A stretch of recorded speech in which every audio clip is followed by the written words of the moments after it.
त्यांची युती हो अगर न हो, पण मी एवढंच सांगतो, मी जे बघितलं तेवढं सांगतो की एकनाथराव शिंदेची भाजपाला गरज कुठे आहे? तिथं ते भाजपवाले एकनाथराव शिंदेबरोबर युती करतायत. सरसकट युती झालेली नाही. नुकत्याच झालेल्या विधान परिषद आणि नगरपालिकेच्या निवडणुकीमध्ये विदर्भातला अहवाल घ्या. या अहवालामध्ये तुम्हाला स्पष्ट दिसेल की विदर्भामध्ये भारतीय जनता पार्टीची ताकद असल्यामुळे त्यांनी एकनाथ शिंदेना सर्रास कुठेही जवळ घेतलेलं नाही.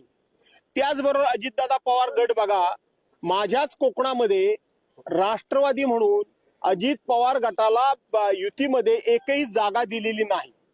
ज्या कोकणामध्ये त्यांचे खासदार आहेत त्या स्वतः सुनील तटकरे, त्या म्हणजे अजितदादा पवार पक्षाचे राज्याचे अध्यक्ष आहेत, त्या खासदारांच्या मतदारसंघामध्ये ज्या नगरपालिकेच्या नगर परिषदेच्या निवडणुका झाल्या तिथं सुद्धा त्यांना एकही जागा शिवसेना भाजपाने दिलेली नाही.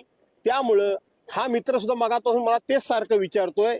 मला माहित आहे की जिथं लोकांची गरज आहे, भारतीय जनता पार्टीची गरज असेल तिथं फक्त मित्रांना जवळ करायचं, वापरून घ्यायचं आणि सोडायचं.